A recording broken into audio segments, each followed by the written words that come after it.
Goldenrod grandmother. Solidago, sway and sing of summer's ending, life transcending, gilded golden on the wing. It seems like only yesterday the path to her stone cottage was worn from the footsteps of the villagers. During the day they came for her soothing elderberry syrups and her clover and linden teas.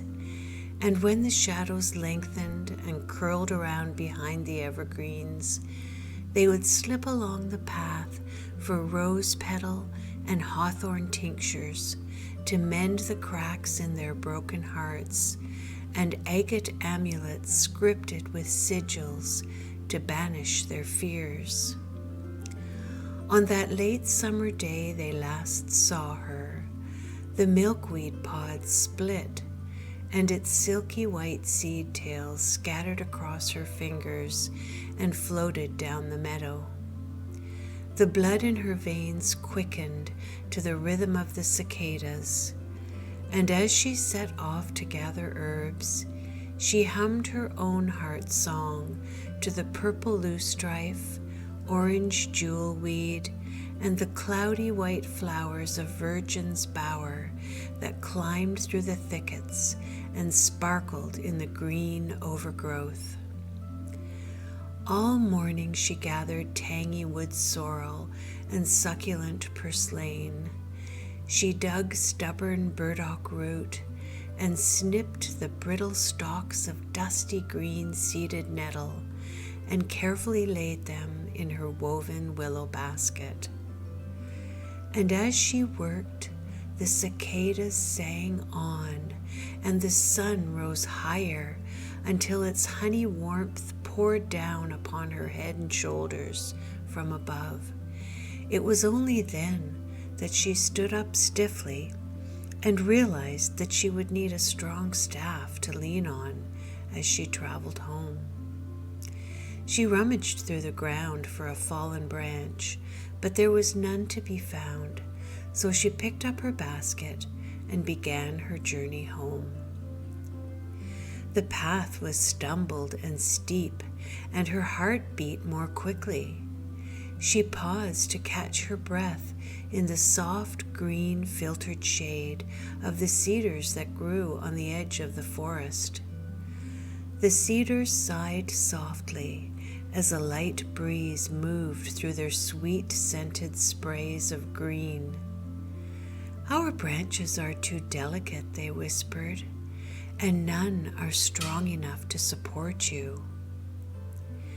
She continued on, her basket pulling her arm and her feet dragging along the rooted path until the cedars gave way to ragged Scotch pines who creaked and rasped and muttered crossly, "Go your way, old crone.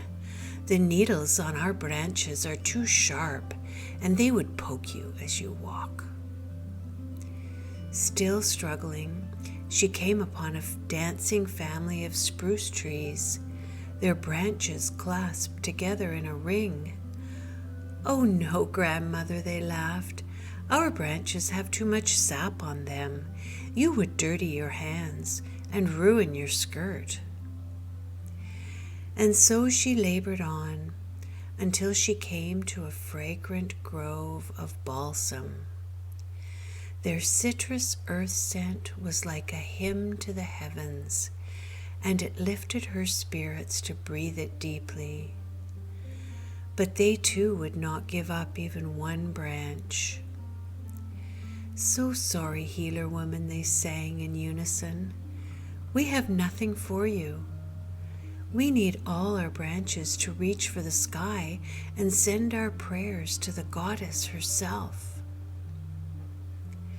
By then, her heart was filled with such heaviness that she lowered herself to the ground and her skirts billowed out around her. She watched as the auburn sun floated level on the western horizon, and its golden light burnished all it touched. The cedar boughs trembled under its warm kiss.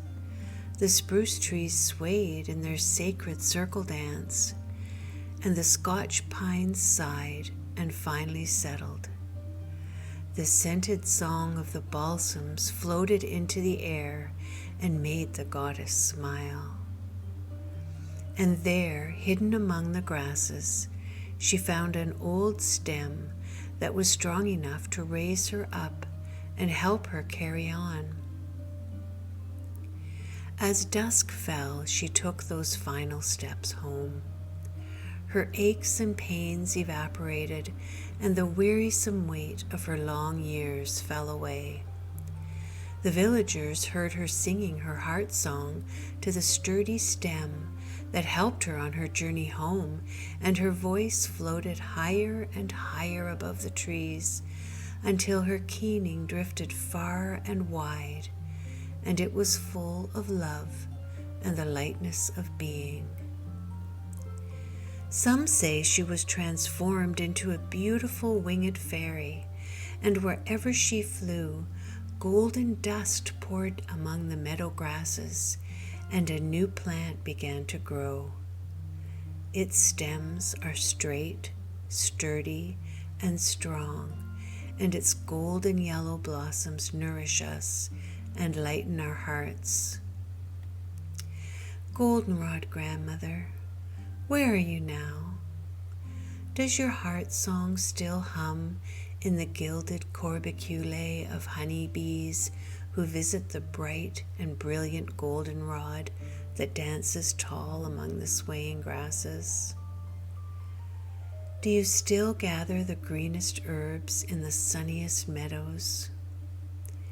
Do you still search for the deepest roots near the clearest running streams? Do you remember us, Goldenrod grandmother? We remember you.